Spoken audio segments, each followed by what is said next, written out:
Hey everyone, we hope आप सभी बहुत अच्छे होंगे, सेफ होंगे।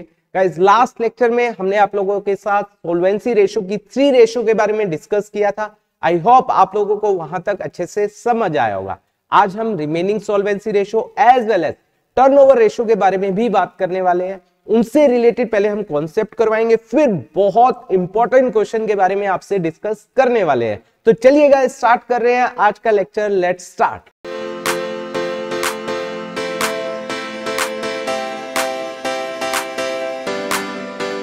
पहले हम बात कर रहे हैं सोल्वेंसी रेशो के बारे में। यस गाइस, सोल्वेंसी रेशो में एक रेशो हमारी रह गई थी, that is interest coverage ratio. Yes guys, interest coverage ratio, जिसे हम शॉर्ट फॉर्म में ICR भी बोलते हैं। इंटरेस्ट कवरेज रेशो है क्या? That is net profits before interest and tax, alright guys, divide by that is fixed interest charges. ठीक है गाइस, तो गाइस ये रेशो है क्या है? सोल्वेंसी रेशो क्या कहता है? सोल्वेंसी रेशो कहता है कि क्या हम लॉन्ग टर्म में सोल्वेंट है या नहीं है, क्या हम लॉन्ग टर्म में अपने डेट्स को पे कर पाएंगे या नहीं कर पाएंगे, और उससे जुड़ी हुई कॉस्ट, बेसिकली इंटरेस्ट, क्या हम इंटरेस्ट भी उनको टाइमली दे पाएंगे या नहीं दे पाएंगे। उसके लिए इंटरेस्ट से रिलेटेड हमने जो रेशो यहां पर कंप्यूट कर रहे हैं, रेशो जो हम सीख रहे हैं, इंटरेस्ट कवरेज रेशो सीख रहे हैं, जो हमें बताता है क्या हमारे प्रॉफिट्स इतने हैं या नहीं है कि हम इंटरेस्ट दे पाए। क्योंकि इंटरेस्ट जो दिया जाएगा वो प्रॉफिट में से दिया जाता है, क्योंकि इंटरेस्ट क्या होता है?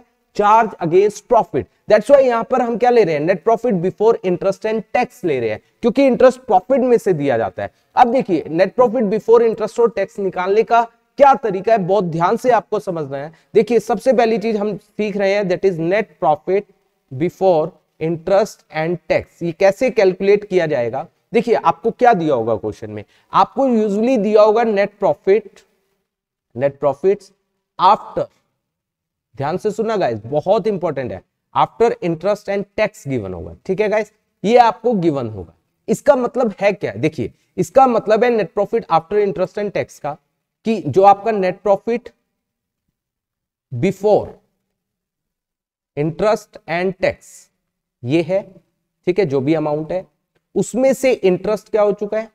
माइनस हो गया। ठीक है, रिमेनिंग अमाउंट आया, ये हुआ net profit before tax, after interest but before tax. ठीक है गाइस, ये वो अमाउंट आ गया। इसमें से टैक्स को क्या किया जाएगा? माइनस। तो इसे बोला जाता है नेट प्रॉफिट आफ्टर टैक्स या net profit after interest and tax. ठीक है गाइस, ये आपको बेसिकली क्वेश्चन में ये गिवन होगा, आपको क्वेश्चन में ये दिया जाएगा, और आपको पहुंचना कहां पर है गाइस? आपको पहुंचना है यहां पर। तो देखिए, आपने ये भी माइनस किया हुआ है टैक्स, तो आपको क्या करना पड़ेगा? देखिए, अब आपको यहां से क्लियर हो जाएगा कि आपको यहां से यहां पर पहुंचने के लिए आपको जो आफ्टर टैक्स गिवन है, ये चीज जो गिवन है, उसमें ऐड करना पड़ेगा क्या? टैक्स। ठीक है, ये आपका नेट प्रॉफिट आफ्टर टैक्स है, इसमें ऐड करना पड़ेगा टैक्स। ठीक है गाइस, फिर उसके बाद ऐड करना पड़ेगा इंटरेस्ट। ये करने के बाद आएगा आपका क्या? Net profit before interest and tax. ठीक है गाइस, तो देखिए, अब मान लीजिए, लेट्स सपोज मैं आपको एक एग्जांपल देता हूं। जैसे मान लीजिए ये हम इसको 100 लेट करते हैं। ठीक है, अब टैक्स मान लीजिए 40% है, तो 40 माइनस होगा, तो अल्टीमेटली ये हमारा 60 रह जाएगा। ठीक है, अगर मान लीजिए लेट हम इसको 100 लेट कर रहे हैं, अगर टैक्स रेट कितना है? 60% है, तो 60 माइनस होगा तो ये 40 रह जाएगा। तो अल्टीमेटली जो ये होगा क्या? Net profit after interest and tax, वो टैक्स माइनस करने के बाद, 100 में से टैक्स माइनस करने के बाद वो रिमेनिंग होगा। तो इसकी हेल्प से मान लीजिए ये आपको क्या दिया हुआ है? ये आपको दिया हुआ है, let's suppose 1,80,000 net profit after interest and tax दिया हुआ है यहां पर 1,80,000। ये कितने परसेंट है? मान लीजिए 40% टैक्स है, तो ये 1,80,000 वो 60% है। तो इससे हम 100% कैसे निकालेंगे? आपको बहुत अच्छे से पता है।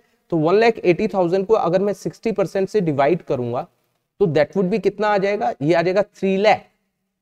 ठीक है, तो ये हमारा क्या आ जाएगा? Net profit before tax. फिर इसमें मैं इंटरेस्ट को क्या करूंगा? ऐड, तो जाकर आएगा net profit before interest and interest and tax, ये चीज हमारी कैलकुलेट होकर आएगी। तो देखिए मैंने इसका एक बहुत अच्छा क्वेश्चन ड्रॉ किया है, और इससे रिलेटेड एक बात और बोलना चाहूंगा, ये नंबर ऑफ टाइम्स में निकाली जाती है, जितनी ये ज्यादा होगी उतना बेटर माना जाएगा। क्यों? क्योंकि उतनी इजीली हम इंटरेस्ट क्या कर पाएंगे, पे कर पाएंगे। तो ये नंबर ऑफ टाइम्स में जितनी ज्यादा होगी उतना ही अच्छा माना जाता है। तो देखिए हमने एक क्वेश्चन आप लोगों के लिए ड्रॉ किया है, दैट इज देखिए, from the following details obtain from financial statement of A limited, calculate करना है आपको interest coverage ratio. Net profit after tax दिया हुआ है आपको 1,20,000, ठीक है, ये आपका नेट प्रॉफिट आफ्टर टैक्स है, ठीक है, कितना दिया हुआ है, दैट इज 1,20,000। और अल्टीमेटली ये हमारा कितना होगा, दैट वुड बी 60% हमारा ये क्या होगा, नेट प्रॉफिट आफ्टर टैक्स।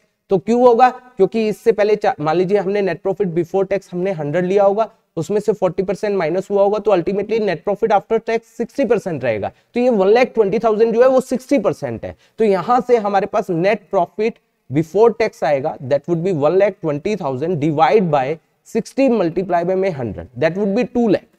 ठीक है गाइस, ये हमारा बिफोर टैक्स आ गया। अब हमें क्या करना है, इसमें इंटरेस्ट ऐड करना है।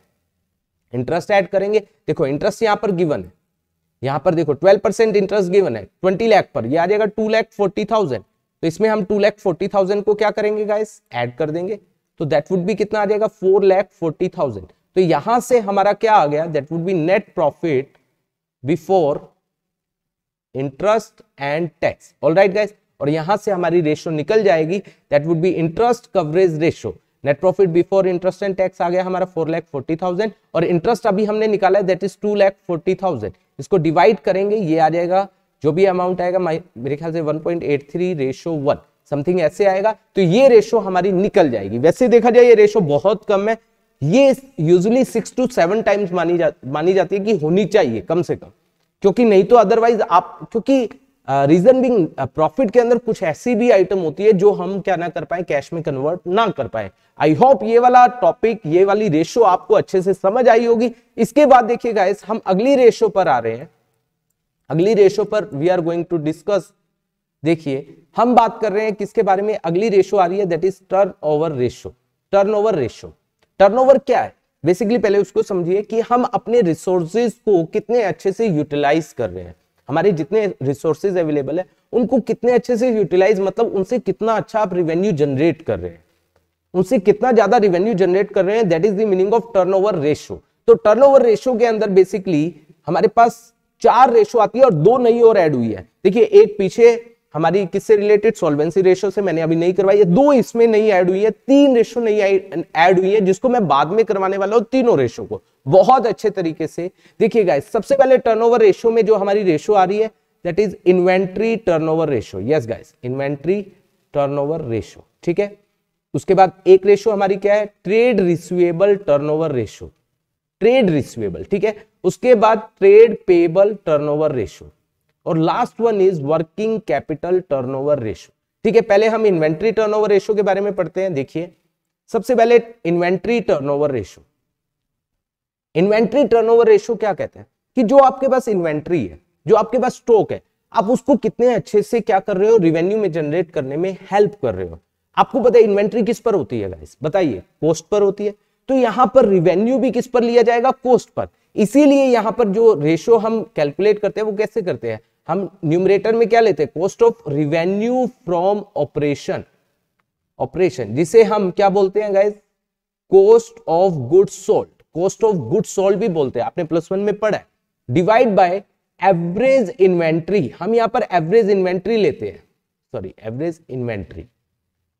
एवरेज इन्वेंट्री का मतलब क्या है, that is opening plus closing divide by 2।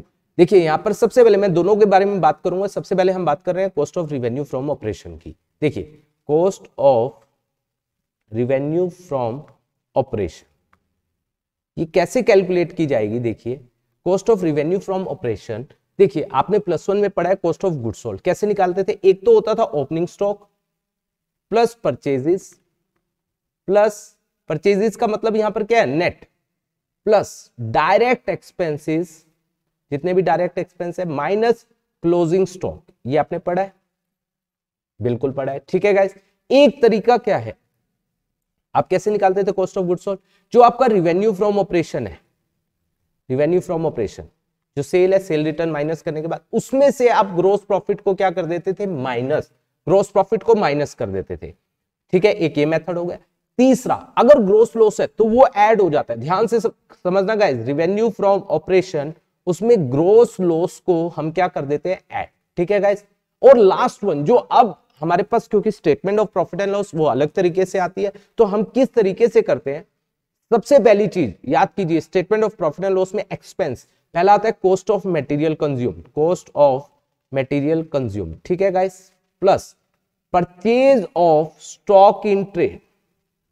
ठीक है, plus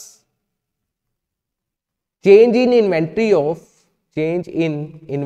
of finish goods, work in progress and stock in trade.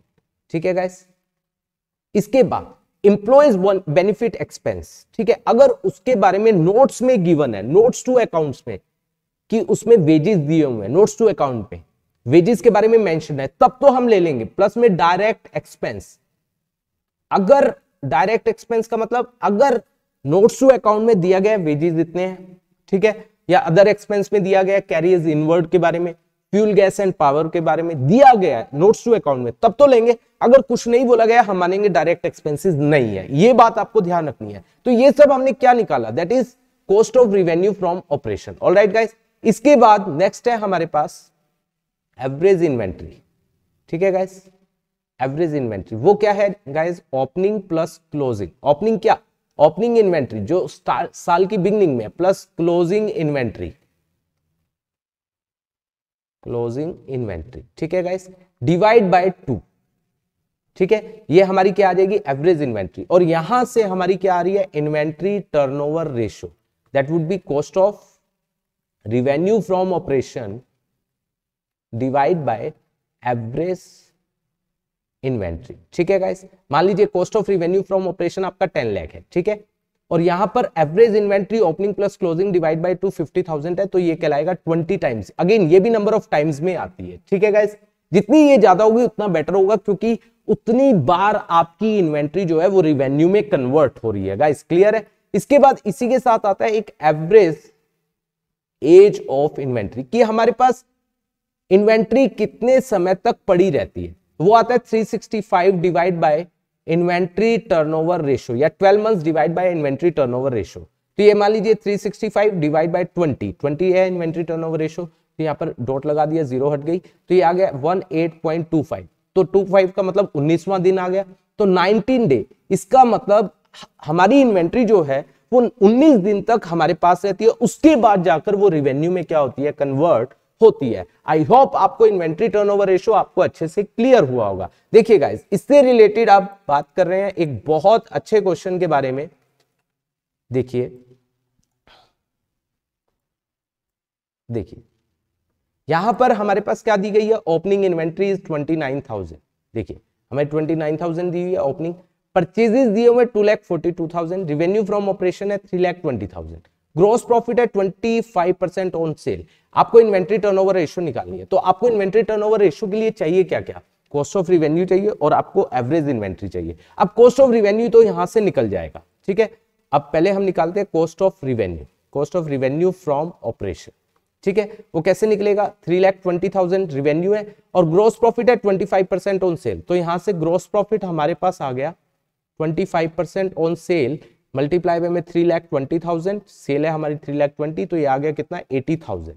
तो revenue from cost of revenue आ जाएगा 3,20,000 माइनस में gross profit 80,000, that would be कितना आ जाएगा 2,40,000। यहां से एक टर्म तो आ गई, that is cost of revenue from operation. अब ओपनिंग इन्वेंट्री तो हमें गिवन है लेकिन क्लोजिंग गिवन नहीं है, तो हमें क्लोजिंग निकालना पड़ेगा। और क्लोजिंग के लिए हमें क्या क्या दिया हुआ है, देखो कॉस्ट ऑफ रिवेन्यू दिया हुआ है, कॉस्ट ऑफ रिवेन्यू हमने निकाल लिया, रिवेन्यू फ्रॉम ऑपरेशन।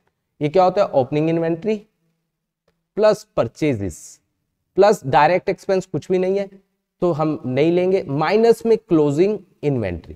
ठीक है गाइस, तो यहां पर कॉस्ट ऑफ रिवेन्यू है आपका 2,40,000, ओपनिंग इन्वेंट्री है आपकी 29,000, ठीक है, plus purchases 2,42,000 minus closing inventory. Closing इधर आकर प्लस का, ये इधर आकर माइनस का, तो क्लोजिंग इन्वेंट्री वुड बी, ये आ जाएगा 2,42,000 और 29, 31,000 माइनस 2,40,000, तो ये आ जाएगा 31,000। That would be your closing inventory. ठीक है गाइस, तो यहां से आप एवरेज निकाल लोगे, तो एवरेज इन्वेंट्री क्या आ जाएगी बताओ गाइस जल्दी से। That would B 29,000 plus 31,000 divide by 2, तो ये आ जाएगा 60,000 divide by 2, that would B 30,000। और यहां से इन्वेंट्री टर्नओवर रेशियो आ जाएगी, ये आ गया 2,40,000। देखिए 2 लाख इन्वेंट्री टर्नओवर रेशियो, ठीक है, 2,40,000 डिवाइड बाय 30,000, तो ये आ जाएगा कितना 8 टाइम्स। आई होप ये पूरा का पूरा टॉपिक आपको क्लियर हुआ होगा। मैंने 2 रेशियो करवाई है, दोनों के क्वेश्चन भी डिस्कस किए हैं। आई होप आपको अच्छे से यहां तक क्लियर हुआ होगा। बाकी के बारे में हम नेक्स्ट लेक्चर में आप लोगों से डिस्कस करेंगे। Thank you so much for watching this video.